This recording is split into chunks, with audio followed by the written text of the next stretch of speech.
aula vai ser sobre a reprodução e a regeneração dos platametes. Então, primeiro nós vamos falar da regeneração. Então, como é que esses bichinhos lindos, Tubelária, Trevata, Monogênese, Sexta, como é que eles nascem? Como é que eles se reproduzem? Como é que eles se regeneram? Como é que eles de 1 fica para 1000, vamos dizer assim. Então, primeiro que nós devemos saber que esses indivíduos eles possuem dois tipos de reprodução: a assexuada e a sexuada. A assexuada ela é feita por fissão, ou seja, fragmentação. Essa é a maneira mais rápida de aumentar a população, porque a quantidade de fragmentos que essa planária se fragmenta é a quantidade de indivíduos que vai surgir, né? Mas se isso der errado, esses fragmentos vão se transformar em zooides, que são fragmentos que não se desligaram e continuam ligados. Ou seja, são vários indivíduos conectados ainda, porque como nós sabemos, por exemplo, nessa planária, as planárias só possuem uma boca. Então aqui está aparecendo várias bocas. Então tem vários indivíduos aqui nessa parte. A mesma coisa nesses dois elementos também. E a reprodução sexuada? A reprodução sexuada ela é feita através do sexo. Para que ocorra o sexo, é preciso ter dois indivíduos de sexos diferentes. Como assim? Pois bem, primeiro começando que platametes eles são hermafroditas, ou seja, os dois sexos, sistema reprodutor feminino e masculino juntos, no mesmo indivíduo. Eles são hermafroditas. Para que a reprodução sexuada aconteça, é preciso ter dois indivíduos. Só que em um indivíduo, o sistema reprodutor feminino ele vai estar ativo, entre aspas, e em outro indivíduo, o sistema reprodutor masculino ele vai estar ativo. E assim eles conseguem fazer essa reprodução cruzada. Só para vocês entenderem bem, aqui tem uma charge que a planária pergunta: você está grávida? Aí ela diz sim. É menino ou menina? Sim. Às vezes eu esqueço que somos planárias. Ou seja, não dá para saber o sexo do neném e nem dá para saber se os pais, vamos assim dizer, é fêmea ou macho, porque não dá para se distinguir por causa do hermafroditismo. Então, para que a reprodução sexuada aconteça, é preciso de alguns componentes, né? Então, no sistema reprodutor masculino, geralmente possui 2 ou mais testículos, como vocês podem ver, que eles são formando 2 ou mais testículos, formando um vaso eferente, que forma um vaso deferente único. Vaso eferente que forma um vaso deferente único, que chega à vesícula seminal e posteriormente ele é direcionado ao pênis. Pênis do tipo paupiliforme. Infelizmente, eu não encontrei nenhuma figura que representasse esse pênis paupiliforme. Mas é um tipo de pênis bem diferente do que nós encontramos em outros animais.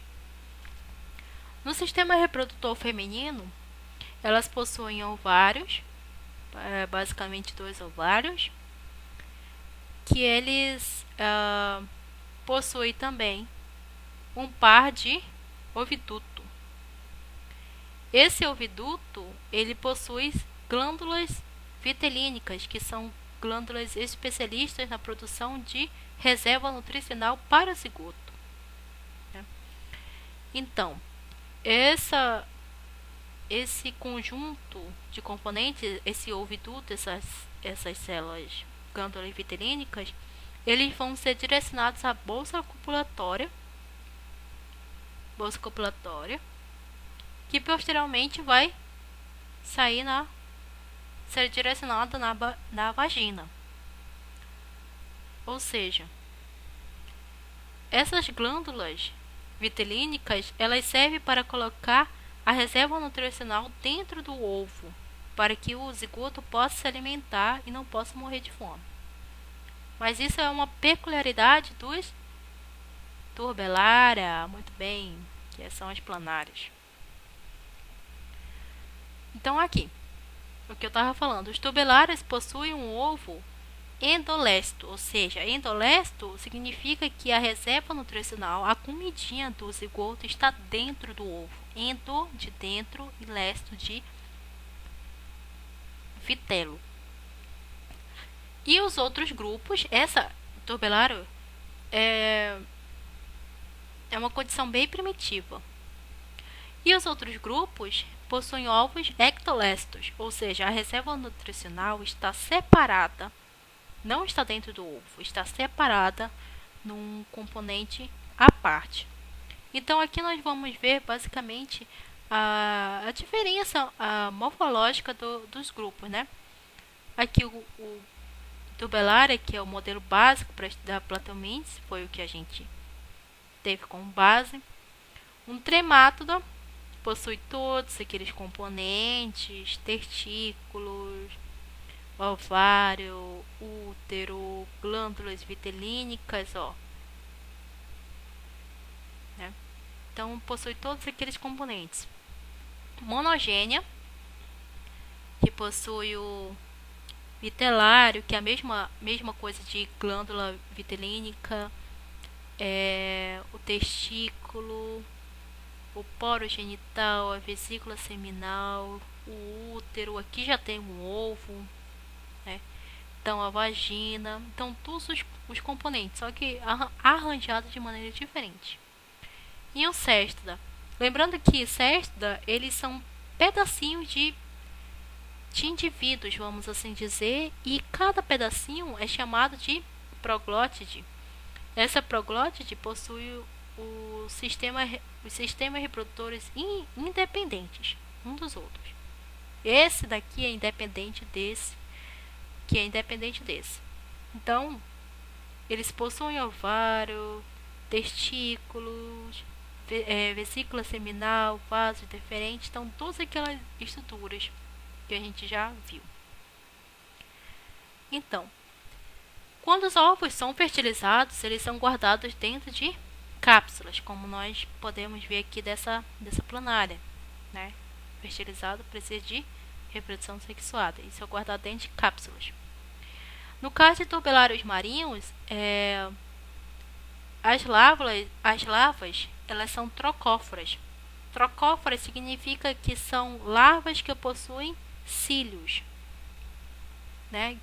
Elas podem nadar. Para vocês verem mais ou menos, isso aqui seria uma larva de ectossoma. Depois vocês vão ver a que grupo pertence esse ectossoma. Mas é basicamente isso. Trocófora significa que ela pode nadar. A mesma coisa é larva de monogênio, que elas são nadantes livres, mas elas eclodem perto do hospedeiro, que vai ser infectado. Mesma coisa tremátoda, que ela emerge da casca do ovo como larvas ciliadas, perto de caramujo, que é o hospedeiro, ou após ingestão desses ovos por algum outro animal. E sexta, a eclosão acontece após a ingestão pelo hospedeiro. Em alguns casos, esse sexta necessita de mais de um hospedeiro para completar o ciclo de vida. Então, para finalizar a aula, que eu coloquei 3 charges, né, para vocês entenderem bem. A regeneração principalmente. Então, se Tiradentes fosse planária, teríamos um Tiradentes, né? Número infinito de... O Tiradentes está sendo cortado, ele foi morto, como vocês sabem. Infinito de mártires, ou seja, seriam vários Tiradentes, porque cada pedacinho se regeneraria e formaria uma nova planária. Outro caso é se o rei Salomão fosse uma planária. Não sei se vocês conhecem a história do rei Salomão, mas aqui dá para exemplificar muito bem. Então, o servo chega: Majestade, essas duas assexuadas disputam a posse do mesmo bebê. Aí o rei Salomão diz: corte o bebê ao meio e dê um pedaço para cada uma. E as duas ficam felizes, porque cada pedaço vai se regenerar num mesmo bebê. Ou seja, vão ser um mesmo indivíduo, só que de pedaços diferentes. Uma outra charge, a última, é que se os jedis fossem planárias, as lutas nunca teriam fim, porque eles iam se cortar, se matar entre aspas, né? Se cortar, iam não ser só mais planárias, eles se regenerariam e formavam novas planárias e a luta nunca ia terminar. Então essa foi a aula. Tem exercício sobre esse tema. Então até a próxima.